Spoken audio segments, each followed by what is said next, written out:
तो चलिए बच्चों, ये है हमारा सैंपल पेपर का वीडियो पार्ट 2, जिसमें हम सेक्शन ए तो पहले हम कर चुके हैं। इसमें हम करने वाले बच्चों सेक्शन बी। ठीक है, सेक्शन बी हम स्टार्ट करेंगे इस सैंपल पेपर का। तो देखिए क्या क्वेश्चन है पहला। अगर एंगल ए और एंगल बी एक्यूट एंगल्स हैं तो देखो एक ट्राइंगल बना लेते हैं छोटा सा। ये बना लिया मैंने एक ट्राइंगल, ठीक है, एसीबी। अब ये कह रहा है कि इसमें cos A और cos B बराबर है, तो अगर मैं इस ट्रायंगल में cos A की वैल्यू निकालूं तो क्या आएगा AC अपॉन AB। वहीं पे अगर cos B की वैल्यू निकालूं तो कितना आएगा BC अपॉन AB। तो क्योंकि इसमें बोला है कि भाई ये cos A cos B बराबर है, तो इसका मतलब अगर cos A cos B बराबर है तो इसका मतलब AC upon AB is equals to BC upon AB होगा। तो यहां से मेरा आंसर आ गया भाई AC और BC आपस में बराबर होगा। तो AC के ऑपोजिट एंगल कौन सा हुआ? Angle B equals to angle A। तो ये मेरा प्रूफ हो गया। Angle opposite to equal sides are equal से प्रूफ हो जाता है। नेक्स्ट क्वेश्चन है, ये एनसीईआरटी का है ये वाला क्वेश्चन भी। ठीक है, देखिए क्या है। एक हम एक ट्रायंगल बनाते हैं बच्चों, ये मैंने बनाया ट्रायंगल। ठीक है, राइट एंगल Q पे बोला हुआ है, तो ये Q होगा, ये P ले लेते हैं, ये R ले लेते हैं। क्वेश्चन में PQ की वैल्यू हमारे को कितनी दी हुई है? 5 सेंटीमीटर। QR दिया नहीं हुआ तो इसको मैं X मान लेता हूं। तो ये कुछ वैल्यूज हमें ट्रिग्नोमेट्री रेशियो की निकालना है। देखिए बच्चों, PR प्लस QR की जो वैल्यू है वो 25 सेंटीमीटर है। तो PR की वैल्यू फिर यहां से कितनी आ जाएगी बच्चों? 25 माइनस X। अब अगर मैं इसमें पाइथागोरस लगाऊं तो क्या बनेगा? PR का स्क्वायर इक्वल्स टू PQ का स्क्वायर प्लस QR का स्क्वायर। ठीक है, सो अब इसमें वैल्यू अगर लगाऊं PR की 25 माइनस X का whole square is equals to 5 square plus X square हो जाएगा। ठीक है मेरे प्यारे बच्चों, अब यहाँ पे a माइनस बी का होल स्क्वायर लगाओ तो 625 plus x square minus 50x is equals to 25 plus x square हो जाएगा। अब यहां से आप देखो तो ये और ये कैंसिल हो गया, तो आपके पास क्या बच गया? Minus 50x plus 600 is equals to 0। ठीक है, तो 600 इक्वल्स टू 50x आ जाएगा, तो x की वैल्यू आ जाएगी 12। ठीक है, तो यहां से अगर देखा जाए, ये हमने आ गया था, ये P था, ये X था और ये 5 था। अगर यहां से देखा जाए तो QR की वैल्यू कितनी आ जाएगी? QR की वैल्यू यहां पे आप देख सकते हैं, ये दोनों को प्लस करके 25 था, तो QR की वैल्यू कितनी आ जाएगी? 12 सेंटीमीटर। इसी तरीके से PR कितना हो जाएगा? 13 सेंटीमीटर। ठीक है, तो अब जो हमें ट्रिगो रेशियो निकालने थे उस ट्रिगो रेशियो की बात कर रहे हैं। देखिए साइन P की वैल्यू, cos P की वैल्यू और tan P की वैल्यू मुझे कैलकुलेट करनी है। तो साइन P की वैल्यू अगर ऊपर से हम देखें तो एक बार मैं वैल्यू लिख लेता हूं कि QR की वैल्यू 12 सेंटीमीटर है, PR की वैल्यू 13 सेंटीमीटर है। फिगर मैंने बनाया था ये वाला PQR, PQ मेरे को 5 सेंटीमीटर दिया हुआ है। तो यहां से अगर देखा जाए तो साइन P की वैल्यू क्या आ जाएगी? 12 अपॉन 13 और cos P की बेस अपॉन हाइपोटेन्यूज 13 और ये आपका आ जाएगा परपेंडिकुलर अपॉन बेस। तो ये आपका फाइनल आंसर आ जाएगा। सेक्शन बी इजी है, बहुत ज्यादा मजा आ रहा है। ठीक है, मेहनत करनी है बच्चों, मार्क्स लेके आने हैं, प्रिपरेशन बहुत अच्छे से कर चुके हैं हम। चलिए क्वेश्चन नंबर 22 पे आते हैं बच्चों। दो कॉन्सेंट्रिक सर्कल बनाने हैं, एक 5 सेंटीमीटर का और एक 3 सेंटीमीटर का। फटाफट बना देंगे। ये रहा 5 और ये रहा 3, ये रहा सेंटर। ठीक है, अब यहां से अगर यहां तक की बात करूं तो ये 5 सेंटीमीटर होगा, यहां से अगर यहां तक की बात करूं तो ये 3 सेंटीमीटर होगा। Find the length of the chord of the larger circle. तो हम देखो इसको ऐसे बना देते हैं, ये ऐसे बन गया, इसको ऐसे ज्वाइन कर देते हैं, ये B मान लो, ये P मान लो, ये A मान लो, यहां पे परपेंडिकुलर बना दो। तो आपको basically length of the chord of the larger circle आपको निकालना है, तो बेसिकली आपको AB की वैल्यू कैलकुलेट करनी है। ठीक है बच्चों, अब देखो अगर OP is perpendicular to AB होगा तो in triangle OPA OA square is equals to OP square plus AP square होगा। तो 5 का square will be equals to 3 का स्क्वायर प्लस AP स्क्वायर। ठीक है, तो यहां से AP स्क्वायर इक्वल्स टू कितना आ जाएगा? 25 minus 9 which is equals to 16। So AP की वैल्यू कितनी आ गई? 4 सेंटीमीटर। अब आपको ये भी पता होगा कि अगर सेंटर से हम परपेंडिकुलर बनाते हैं तो वो कॉर्ड को क्या करता है? बाइसेक्ट करता है, यानी कि जितना AP होगा उतना ही BP होगा। तो AB is equals to twice of AP, condition यहाँ पे लिख देना, perpendicular drawn from the centre bisect the chord, तो 2 into 4 आपका आंसर कितना आ जाएगा बच्चों 8 सेंटीमीटर। ठीक है, क्लियर हो गया ये। अब नेक्स्ट हम चल रहे हैं क्वेश्चन नंबर 23 पे। देखिए, chord of a circle of radius 15 centimetre subtends an angle. बेटा देखो यहाँ पे जब भी 60 डिग्री आएगा ना तो आपको इक्विलेटरल ट्रायंगल प्रूव भी करना होता है। बहुत सारे बच्चे करते नहीं बच्चों, ध्यान रखना है मेरे प्यारे बच्चों। देखो ये मेरा सेंटर हो गया बच्चों, ठीक है, ये मैंने इसको कुछ इस तरीके से बना दिया है, ठीक है बच्चों, इसको A मान लो, ये B मान लो। चलो अब क्वेश्चन पढ़ते हैं बच्चों। अ cord of a circle of radius 15 centimetre, ये मुझे 15 सेंटीमीटर दिया हुआ, सेंटर पे वो 60 डिग्री एंगल बनाता है, ठीक है, यहाँ पे इस आर्क को P नाम दे देते हैं। तो find the area of the corresponding minor and major segment. Pi की वैल्यू 3.14 यूज करनी है बेटा, और √3 की वैल्यू 1.73 यूज करनी है। चलो देखो बच्चों, रेडियस आपको 15 सेंटीमीटर दिया हुआ है, ठीक है, थीटा कितना दिया हुआ बेटा 60 डिग्री। अब अगर मैं एरिया ऑफ सेक्टर निकालूं, पहले sector O A P B O, अगर ये वाले सेक्टर का मैं एरिया निकालूं तो फॉर्मूला क्या होगा बच्चों, theta by 360 into pi r square, यानी कि 60 बाय 360 3.14 इंटू 15 इंटू 15, ये तो 6 पे कैंसिल हो गया, सो 1/6 314 100 15 15, ठीक है, तो ये 3 to 6 3 5 15 157,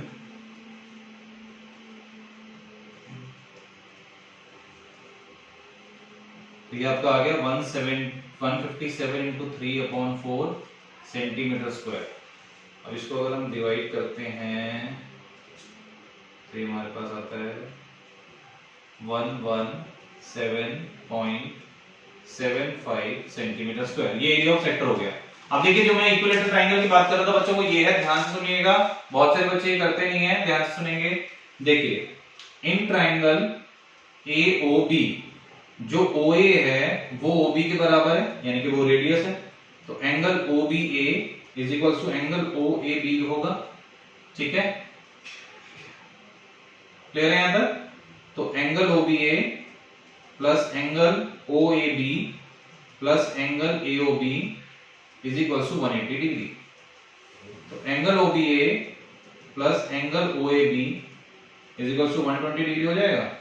तो दिस एम्प्लॉइज, ये दोनों इक्वल हैं, तो एंगल OAB की वैल्यू यहां से कितनी आ जाएगी 60 डिग्री। तो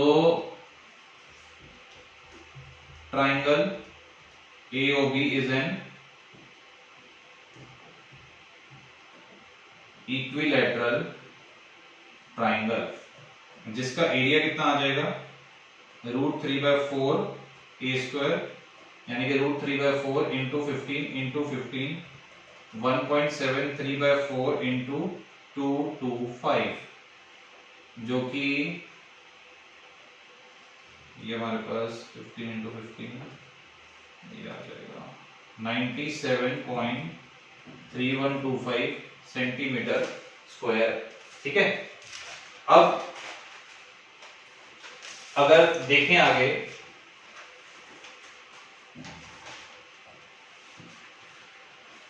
तो हमें तो निकालना था, अगर क्वेश्चन में देखो सेगमेंट निकालना था, तो एरिया ऑफ माइनर सेगमेंट ये कैसे निकलेगा 1 यानी कि सेक्टर में से ट्रायंगल माइनस कर दो, 117.75 में से 97.3125 माइनस कर देंगे, तो यहां से आपका आंसर जो है वो आ जाएगा 20.4375 सेंटीमीटर स्क्वायर। ये आपका माइनर सेगमेंट आया है, ठीक है, ये आपका माइनर सेगमेंट आया है। अब अगर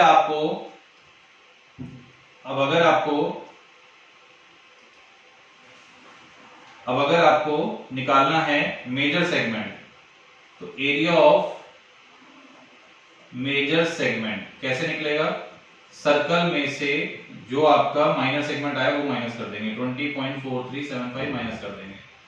तो पाई को 3.14 बोला था, रेडियस 15 था, तो ये आपका आ गया 3.14 इंटू 225 माइनस 20.4375, तो ये आपका आ जाएगा 0.607 माइनस 20.4375। तो हमारे पास एरिया कितना आ गया 686.0625। तो ये था अच्छा क्वेश्चन, बढ़िया question area of major segment minor segment का। ठीक है, वापस से आ जाते हैं। अरे वाह, एक और पार्ट में भी दिया हुआ है। अरे वाह, 120 डिग्री वाला। बच्चों मैंने आपको याद होगा एनसीईआरटी में इंपॉर्टेंट मार्क कराया था कि 120 डिग्री वाला इंपॉर्टेंट है, इसको जरूर करना। ठीक है, तो इसको हम करते हैं। देखिए, अ chord of a circle of radius 12 cm subtends an angle of 120 degree at the center। तो अब ध्यान से सुनना, जैसे कि सर्कल हो गया, ठीक है, ये मैंने सेंटर घेरा, ये कॉर्ड बना दी, ये ए बी हो गया।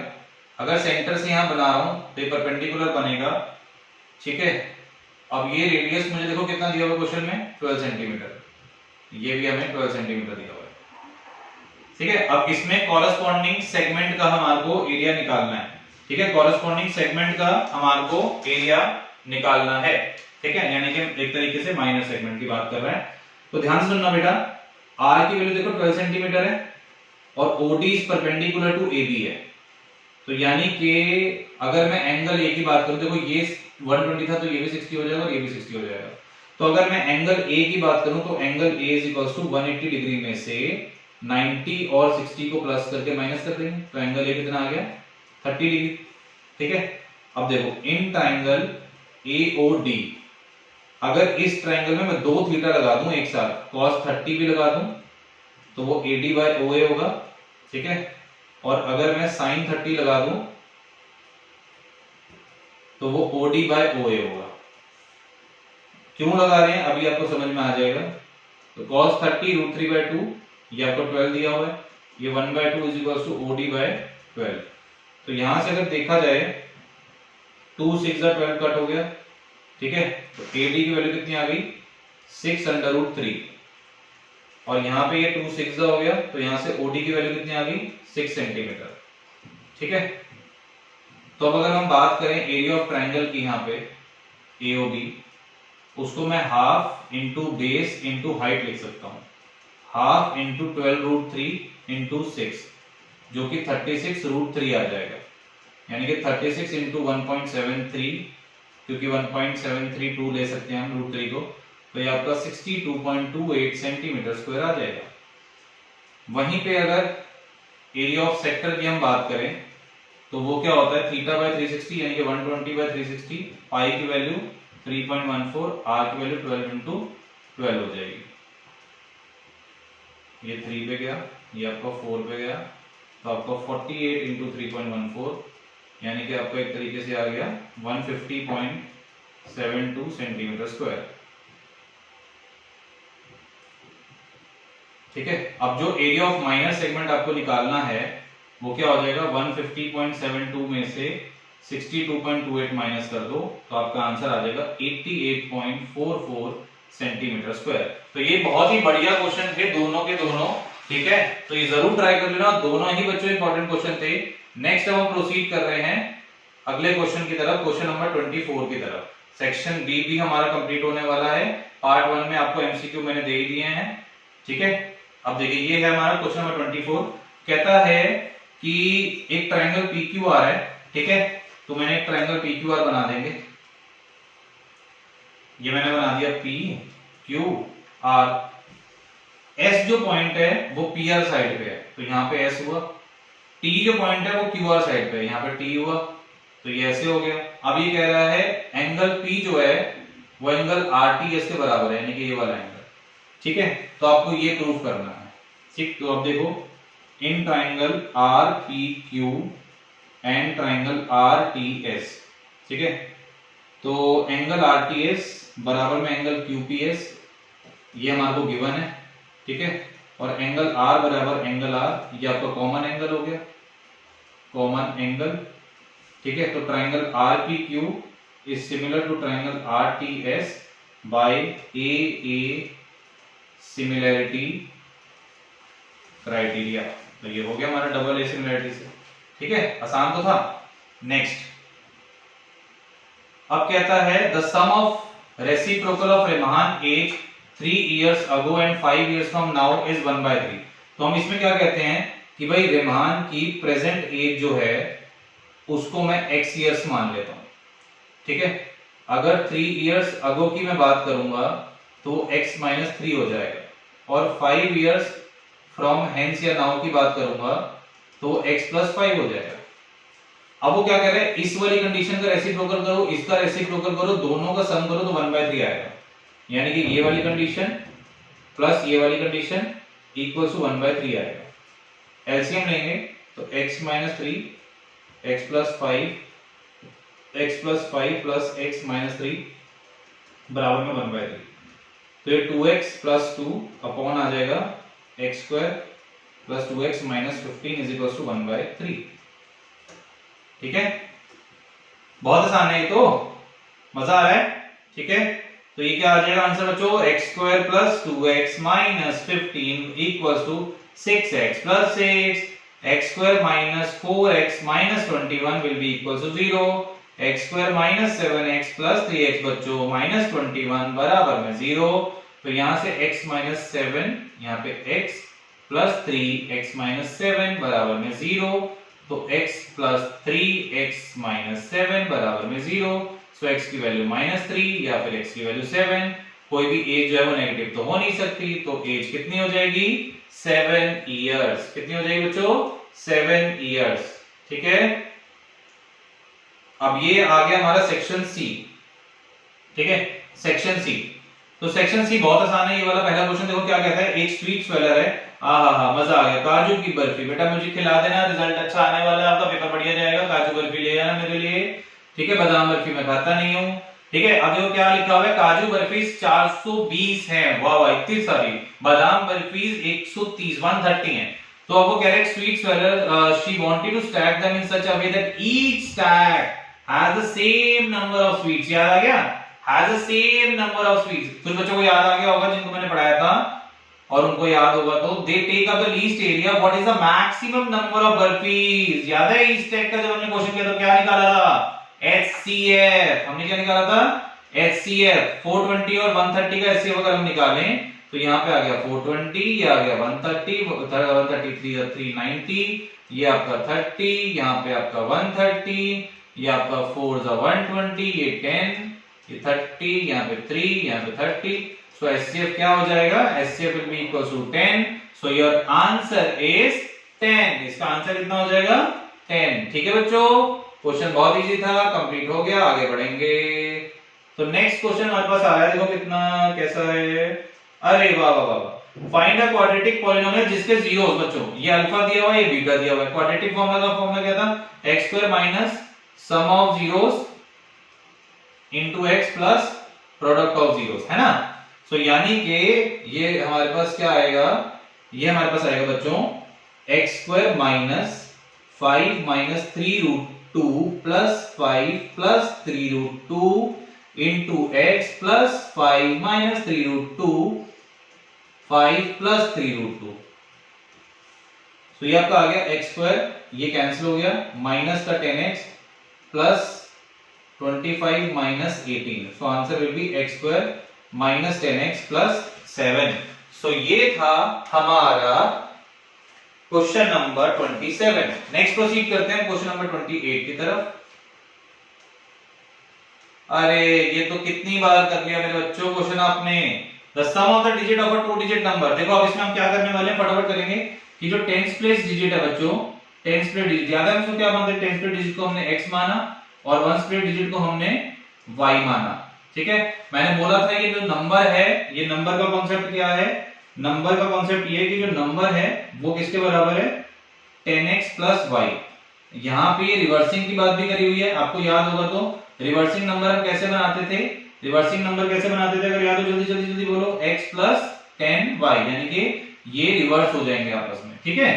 अब क्वेश्चन पढ़ते हैं एक बार दोबारा, क्या कह रहा था, the sum of the digits, digits का मतलब x plus y equals to 9। Equation तो ये बन गई। ऑल्सो 9 टाइम्स दिस नंबर, कौन सा नंबर, ये वाला number, 9 times this number will be equals to twice the number obtained by reversing the order. तो ये आपका 90x plus 9y is equals to 2x plus 20y आ जाएगा। तो यानी कि यहां से अगर हम देखें तो हमारे पास बचा 88x minus 11y equals to 0। अब इसको अगर मैं 11 से मल्टीप्लाई कर दूं तो मेरे पास कंडीशन बनेगी 11x plus 11y equals to 99। ये कैंसिल हो गया तो 99x is equals to 99। So x की वैल्यू 1 आ जाती है और इसको अगर मैं इस वाली इक्वेशन में डालूंगा तो मेरा y की वैल्यू कितना आ जाएगा 8। ठीक है, तो इन्होंने पूछा था नंबर, तो नंबर क्या आ जाएगा 18। ठीक है, अब इसके साथ एक शायद और क्वेश्चन भी है और पार्ट में। देखिए प्लेसेस ए एंड बी, ये भी मैंने इंपॉर्टेंट मार्क करवाया है एनसीईआरटी में कि places A and B are 100 kilometre apart. तो ध्यान से सुनना, एक कार ए पॉइंट से स्टार्ट होती है, दूसरी कार बी पॉइंट से स्टार्ट होती है सेम टाइम पे। दोनों अगर सेम डायरेक्शन में चलते हैं तो वो 5 घंटे में मिलते हैं, और दोनों अगर एक दूसरे के टुवर्ड्स चलते हैं तो वो 1 घंटे में मिलते हैं। तो उनकी स्पीड बतानी है। देखिए मैं बोल रहा हूं let the speed of first car at A be x kilometre per hour और let the speed of first car at B be y kilometre per hour. ठीक है, जब सेम डायरेक्शन की हम बात करते हैं, तो उस केस में जो स्पीड होगी वो x माइनस वाई हो जाएगी। डिस्टेंस हमारे को 100 दिया हुआ है और टाइम की वैल्यू 5 दी हुई है। तो अब actual distance is equals to formula speed into time होता है। ठीक है, तो 100 will be equals to speed आ गया x माइनस वाई, इसको 5 से अगर मैं मल्टीप्लाई कर दूंगा, ठीक है, ये मेरा था ना, ये हमने 100 लिया था और टाइम की वैल्यू 5 ली थी, तो ये मेरा आ जाएगा 5x माइनस 5y। ठीक है, यहां तक क्लियर हो जाता है। ये तो सेम डायरेक्शन की कंडीशन हो गई। ठीक है, अब अगर वो ऑपोजिट डायरेक्शन में चल रहे हैं तो उस केस में स्पीड हो जाएगी x प्लस वाई, ये मैंने आपको बता रखा है। डिस्टेंस इसमें 100 बोला हुआ है और टाइम इसमें 1 आवर बोला हुआ है। तो डिस्टेंस का फॉर्मूला क्या होता है, स्पीड इनटू में टाइम। तो 100 will be equals to x plus y. ठीक है, ऊपर वाली कंडीशन से बैलेंस करने के लिए इसको 5 से अगर मैं मल्टीप्लाई कर दूं तो क्या आ जाएगा 5x plus 5y is equals to 500। 5x plus 5y is equals to 500 और ऊपर कंडीशन हमारे पास क्या आई थी 5x माइनस 5y बराबर में 100। ठीक है ना, ये कैंसिल हो गया। सो 10x इज इक्वल्स टू 600, तो x की वैल्यू कितनी आ जाएगी 60। ठीक है, इसको अगर हम स्टार्टिंग वाली कंडीशन में अगर डाल दें जो कि हमारे पास था x plus y equals to 9 वाला, ठीक है, अगर नहीं सॉरी वो तो पिछला क्वेश्चन था। अगर हम इसको किसी भी इक्वेशन में डाल दें, for example 5x minus 5y, या फिर हमारे पास एक बेस्ट है x plus y equals to 100 दिया हुआ है, तो अगर x की वैल्यू को 60 डाल दूंगा तो y कितना आ जाएगा 40। तो एक हो गया आपका 60 किलोमीटर पर आवर और एक हो गया आपका 40 किलोमीटर पर आवर। तो ये था आपका क्वेश्चन नंबर 28। ठीक है, अब हम आएंगे क्वेश्चन नंबर 29 पे। ये भी बच्चों देखो याद आया, फिगर देखते ही बहुत बढ़िया तरीके से बता रखा था आपको कि क्या करना है ना। इस सर्कल का very very very important question mark करवाया था। देखो इसमें मैंने सिंपल आपको बताया। देखो लेंथ कितनी दी हुई है 8 सेंटीमीटर इस PQ की, रेडियस आपको 5 सेंटीमीटर दिया हुआ है, आपको TP की वैल्यू कैलकुलेट करनी है। तो हम क्या करेंगे बच्चों, इसको x मानेंगे, इसको भी x मानेंगे, यहां से r तक के पार्ट को हम y मानेंगे। ठीक है, तो ये कंडीशन आप लिख लेना। ठीक है, अब देखो सबसे पहले हम क्या करने वाले हैं, हम लेने वाले हैं छोटा वाला ट्राइंगल। देखो अब in triangle PRO OP square is equals to PR square plus OR square, यानी कि 25 is equals to 16 plus OR square. तो OR स्क्वायर की वैल्यू कितनी आ जाएगी 9 सेंटीमीटर। तो दिस एम्प्लॉइज OR की वैल्यू कितनी हो गई 3 सेंटीमीटर। अब next in triangle PRT TP square is equals to PR square plus TR square होगा, ये आपका x स्क्वायर हुआ, ये आपका देखो आधा हो जाएगा, PR जो है 8 का आधा हो जाएगा, जो कि 4 का स्क्वायर 16 हो गया, और ये आपका y स्क्वायर हो गया। ठीक है, नेक्स्ट इन ट्राइंगल TPO अब TPO में जो हाइपोटेनस होगा वो OT होगा, तो यानी कि OT का square will be equals to TP का स्क्वायर प्लस OP का स्क्वायर।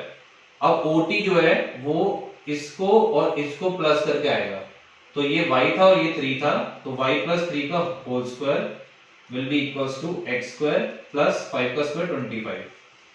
तो ये आ गया y square plus 6y plus 9 is equals to x square plus 25। अब हम क्या करेंगे, यहां पे x स्क्वायर की वैल्यू पुट कर देंगे, यहां पे x स्क्वायर की वैल्यू पुट कर देंगे, ठीक है।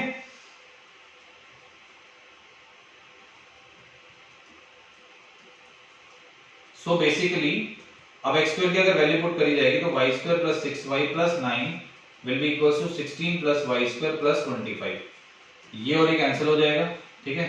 6y, अब ध्यान से देखना, ये थोड़ा सा बार बार प्रॉब्लम कर रहा है, कोई बात नहीं,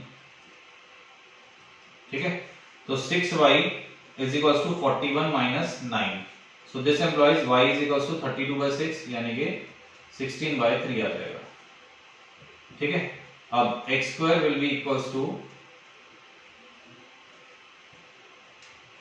16/3, ठीक है। तो अब x square equals to 16 plus 16/3 का होल स्क्वायर।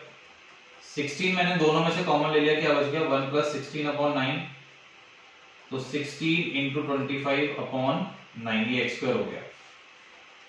तो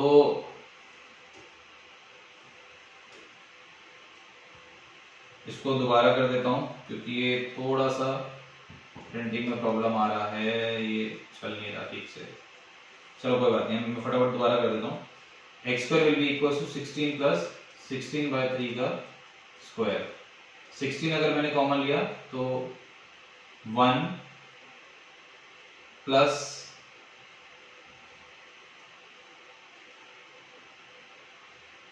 16/9 बचेगा, एक सेकेंड।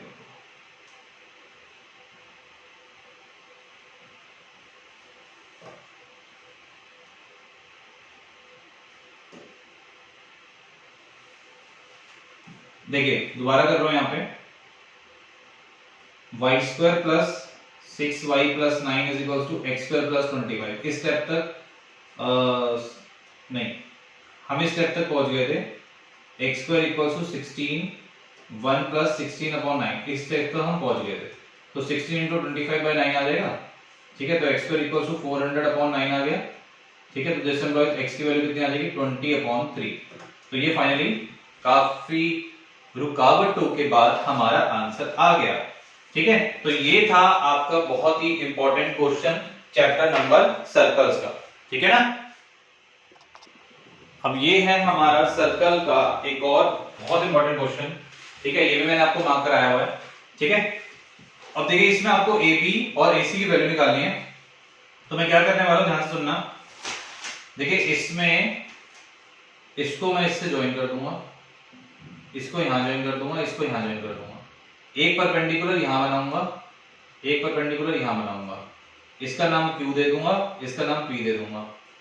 अब मैं क्या कर रहा हूं, मैं कह रहा हूं कि ये x है, तो अगर फ्रॉम एक्सटर्नल पॉइंट अगर हम सर्कल पे टेंजेंट बनाते हैं तो ये x है तो ये भी x होगा। ऐसे ये अगर 6 है तो ये भी 6 होगा, ऐसे ये अगर 8 है तो ये भी 8 होगा, ठीक है। तो ये डेटा मैंने आपको बता दिया। अब हम 1 बाय 1 ना एरिया निकालेंगे पहले। देखो तो सबसे पहले मैं निकाल रहा हूं area of triangle AOC, half into base. अब AOC में बेस होगा AC, AC क्या है 6 प्लस x इनटू हाइट, जो कि कितना हो गया 2 इंटू 6 प्लस x, यानी कि 12 प्लस 2x, ठीक है।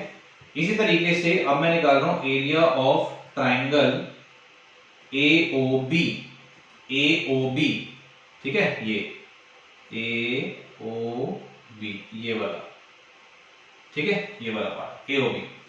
तो ये भी हो जाएगा हाफ इनटू बेस। अब इसका बेस कितना होगा 8 प्लस x, ठीक है, और हाइट कितनी होगी 4, क्योंकि आप देख सकते हैं यहाँ पे रेडियस 4 हमें दिया हुआ है, ठीक है। सो ये हमारे पास आ गया 2 इंटू 8 प्लस x यानी कि 16 प्लस 2x।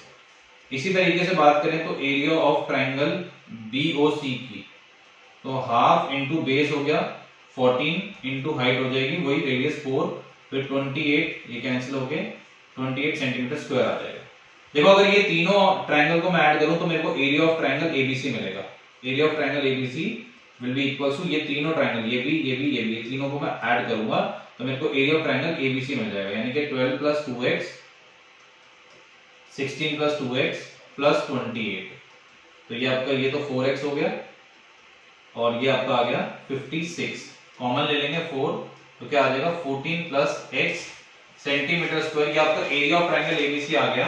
अब हम एरिया ऑफ ट्रायंगल एबीसी एक बार दोबारा निकालेंगे, कौन से फॉर्मूले से, मैंने बताया था याद होगा, हेरोन्स फॉर्मूला से। ठीक है, तो देखिए अब हम यूज करने वाले हैं हेरोन्स फॉर्मूला। तो एरिया ऑफ ट्रायंगल एबीसी में हेरोन्स फॉर्मूला अगर यूज करूं तो under root of s minus a s minus b s minus c होगा। यहां पे मैं आपको कैलकुलेट करके दे देता हूं, ठीक है, यहां पे आपको कैलकुलेट करके दे देता हूं, s minus a s minus B और s माइनस सी होगा। ठीक है, अब यहां पे अगर कैलकुलेट करो तो s की वैल्यू क्या आएगी 6 plus x plus 8 plus x plus 14 upon 2। तो ये आपका 28 प्लस 2x अपॉन 2 यानी कि 14 प्लस x। वहीं से अगर s माइनस a की बात करूं तो ये कितना आएगा 14 plus x minus 6 minus x, तो ये आपका 8 आएगा। s माइनस b की बात करूं तो 14 plus x minus 8 minus x 6 आ गया। s माइनस c की बात करूं तो 14 plus x minus x minus 14, तो ये आपका x आ जाएगा। ठीक है, तो हमने जो कैलकुलेट किया वो मेरा s माइनस a जो है वो 8 आया, s माइनस b मेरा 6 आया और इसकी वैल्यू मेरी x आ गई।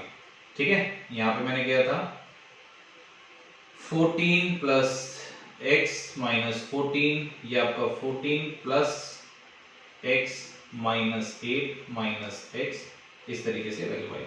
ठीक है, सो यहां पे अगर एरिया ऑफ ट्रायंगल एबीसी की मैं बात करूं तो s तो हो गया 14 प्लस x, s माइनस ए हो गया 8, ये हो गया 6 और ये हो गया x, तो ये मेरे पास आ गया 48 into 14 plus x into x। अब ऊपर भी आपने एरिया ऑफ ट्रायंगल एबीसी निकाला था, है ना, ऊपर भी आपने एरिया ऑफ ट्रायंगल एबीसी निकाला था। वो वाली वैल्यू को और इस वाली वैल्यू को हम इक्वेट कर देंगे, आपस में इक्वल्स टू लिख देंगे, तो हमारा आंसर बहुत ही इजीली वे में आ जाएगा। ठीक है, सो दिस एम्प्लॉइज, ऊपर मेरे पास आंसर में क्या था 4 into 14 plus x will be equals to, यहां पे आ गया अंडर रूट में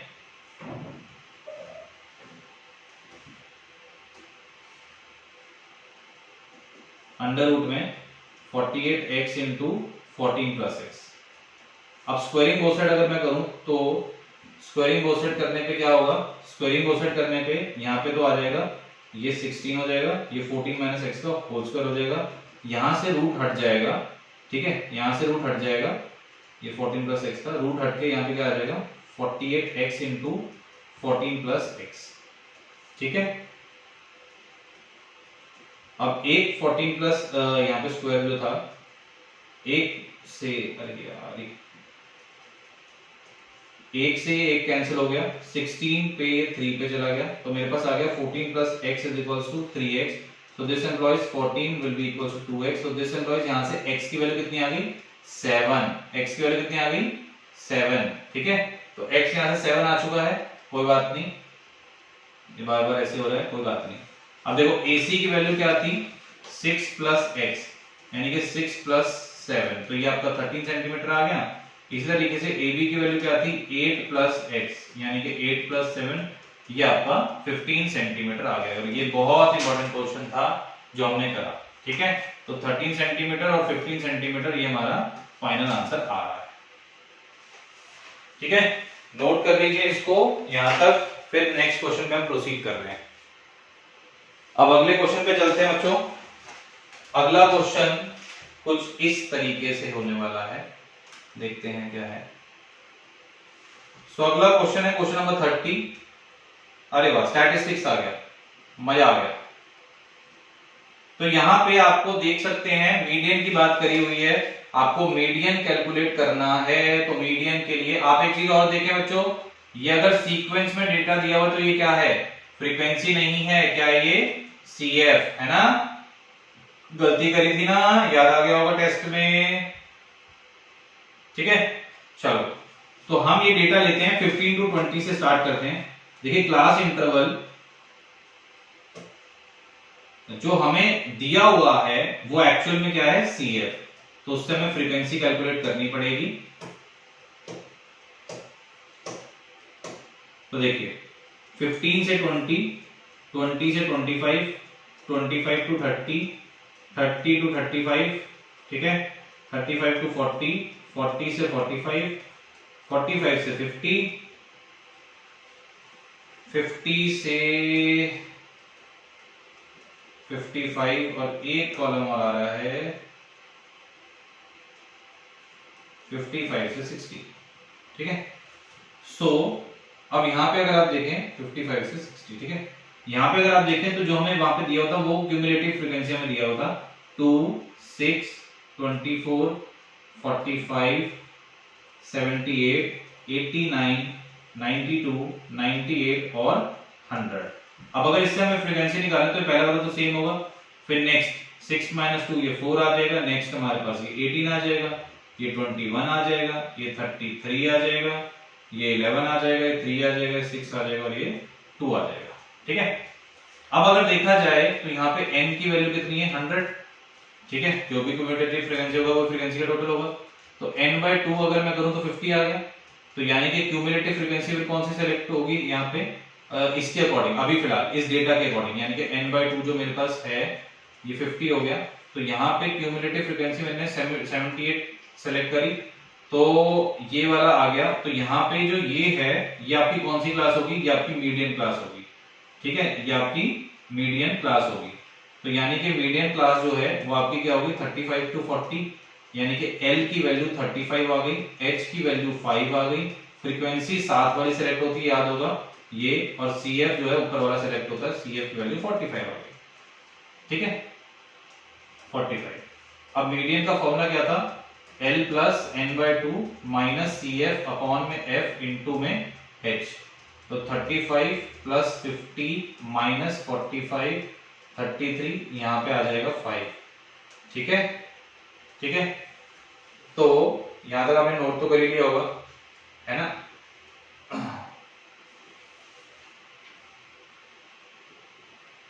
तो ये हमारे पास आ गया 35 plus 50 minus 45 अपॉन 33 इंटू 5, ठीक है। तो ये आपका आ गया 35 plus 25 by 33, ठीक है। सो इक्वल टू 35 plus 0.76, तो आपका आंसर आ जाएगा 35.76, ठीक है। नेक्स्ट हमारे पास इसका आंसर कितना है 35.76, ये हमारा स्टैटिस्टिक्स का आंसर आ गया। नेक्स्ट हम प्रोसीड कर रहे हैं क्वेश्चन नंबर 31 पे, जो कि होने वाला है ट्रिग्नोमेट्री। ये भी बहुत आसान क्वेश्चन है, मैंने क्लास में करवाया हुआ है आपको। sin theta plus cos theta आपको √3 दिया हुआ है, तो आपको ये प्रूव करना है। तो देखिए इसमें मैंने आपको बताया था आप स्क्वायरिंग बोथ साइड कर दो, बस आंसर आ जाएगा। यहाँ पे हम स्क्वायरिंग बोथ साइड करें तो √3 का स्क्वायर 3 हो गया, ठीक है। यहाँ पे हमने स्क्वायरिंग बोथ साइड करना है, हमारा क्वेश्चन बहुत ही इजी वे में कंप्लीट हो जाएगा, ठीक है, बहुत ही इजी वे में हमारा ये क्वेश्चन कंप्लीट हो जाएगा। तो क्या है देखो, sin theta plus cos theta whole square equals to √3 का स्क्वायर 3 हो गया। तो ये आपका आ गया sin square theta cos square theta plus 2 sin theta cos theta will be equals to 3। अब इसकी वैल्यू 1 होती है, उधर 3 में से माइनस हो जाएगी तो 2 हो जाएगी। तो 2 sin theta cos theta will be equals to 2, 2 से 2 कैंसिल हो गया, तो sin theta cos theta will be equals to 1 आ गया। तो यहां से अगर हम देखें, अब ये sin थीटा cos थीटा अगर उधर 1 के नीचे चला जाएगा तो ये ऐसे हो जाएगा। तो 1 की वैल्यू किसके बराबर आ गई 1 बाय यहाँ पे sin थीटा cos थीटा। अब जो ये वाली वैल्यू है इसको मैं लिख देता हूँ sin square theta plus cos square theta, और ये sin थीटा cos थीटा दोनों के नीचे अलग अलग लिख देता हूँ। यहाँ पे तो 1 चल ही रहा था, यहाँ पे भी sin थीटा cos थीटा आ जाएगा। एक cos से एक cos कैंसिल हो गया, एक sin से एक sin कैंसिल हो गया, तो 1/1 जो है tan theta plus cot theta के बराबर आ गया। ये रहा हमारा फाइनल आंसर। ठीक है, क्लियर है जी। सो नेक्स्ट हम प्रोसीड करेंगे अगले पार्ट में, section D. So I hope so video अच्छा लगा हो, मजा आ रहा हो, प्रैक्टिस चल रही है। मिलेंगे फिर एक और पार्ट में, तब तक बाय बाय। लाइक करें, शेयर करें, कमेंट करें।